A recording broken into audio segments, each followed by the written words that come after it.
With me now from the Daily Signal, author of The War on History, Jarrett Stepman. Jarrett, good to see you.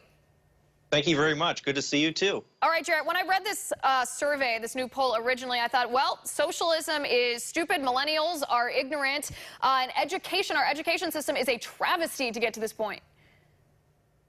Yeah, it really is. I think it's quite shocking. I think one of the problems with our, frankly, public system of education in this country, I think we get a lot of negative attacks on American history, what this country stands for, what the Constitution is, the Founding Fathers, and yet we don't have an education about the real crimes of socialism and communism, certainly in the 20th century. I mean, this is one of the most, it really is the most evil ideology in human history. I mean, the Black Book of Communism highlights 100 million deaths because of this ideology. I think a lot of young Americans don't understand that. They grew up in an era in which the Berlin Wall had fallen, the Soviet Union had collapsed, and so really they need to be taught about the crimes and evils of this ideology that has left people in misery. Right, and I think if simultaneously, as that part of your education is neglected, if you're also taught that wealth in and of itself is bad, meaning billionaires should be abolished and eliminated, as Bernie Sanders says, and anybody who is decently wealthy abuses the working class. If you're simultaneously taught that, then you look at these young people and say, well, why wouldn't you support socialism? Why wouldn't you support the idea of free stuff? Why wouldn't you support the idea of everybody getting a living wage and free health care for all? You know, until you do the math, of course, that idea might sound very nice. It does sound very nice, and I think that's why it has an appeal to people. And I think shame on, certainly we've had a lot of publications, the New York Times, that has often whitewashed the realities of socialism and communism in human history. All these things sound nice when you realize that the reality of it is that they say it's about equality. Some in that system end up more equal than others. And for the average person, there's an incredible amount of poverty. There's an incredible amount of, look, this idea that everybody's going to be taken care of in the socialist system, that you're going to do well. Frankly, the system of capitalism we have in the United States does a far better job of taking care of the average person who has the ability to get ahead, who has a future, who has opportunities that don't exist in socialist systems.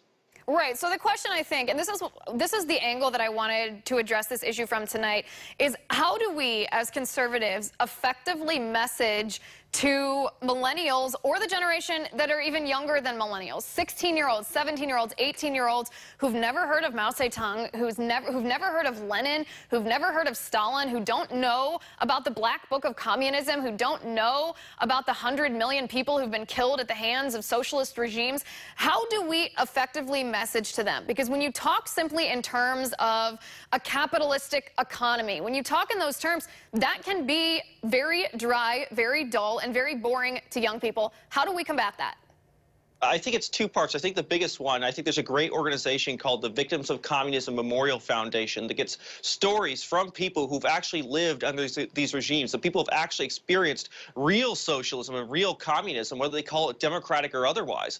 I think those stories are incredibly impactful. See that people like themselves who are in these regimes had no hope. They were in camps. They had no potential for the future. They were crushingly poor because of that system. So you bring out these real-life stories from people who have actually experienced something that we, fortunately, as Americans have not, and we do a better job of standing our ground about American history, about what this country stands for, about the successes and prosperity that the United States has created because it wasn't a socialist country, because it never embraced these doctrines, and let us hope never will. Right. And I would add one thing to that. I agree with you, by the way. I would add one thing to that, and I would say conservatives need to push for education reform. We need to push specifically for, as your wife and as Felcher does, frequently push for school choice. Because when we're talking about history, whether it's revisionist history, whether it's the history of our country, or the lack of learning about the history of socialism and communism, that starts from public schools. And if public schools are engaging in these practices and parents are aware of this and they're empowered to do something about it, meaning in a school choice system, they have the voucher, they have the money, they can take their kid and their money out of the school until the school's either forced to alter their curriculum or that school maybe goes out of business if enough parents leave with their children and their money. I think that's the quickest way to, in a widespread, large sense, address the issue of bad history teaching. Well, I mean, what this poll represents is an absolute catastrophic failure of the American public school education system, a system that we pour in hundreds of billions of dollars into, and this is the result. I mean, frankly, that's shameful, and I think Americans need to think about where their money's going, what they're sending their kids to learn and be taught in these schools. They spend over a decade in these schools. How could they not learn these things by the time they leave? I think a lot of Americans should ask those questions and need to put pressure on the system to fundamentally change and to teach their young Americans about civics, about this country, and about the evils of things like socialism. Right. I couldn't agree more. Meanwhile, the public schools are too busy teaching kids that just because you're born with boy parts doesn't mean that you have to identify as a boy. And if you feel differently the next day, that's just called fluidity, and you can change as you go. That's what the public schools are focusing on now, instead of teaching children about history. History, which is so important because, as they say, if you don't learn your history, you will be doomed to repeat it, and I don't think anybody wants to repeat it. Again, this is why Bernie Sanders, this is why AOC, this is why Elizabeth Warren,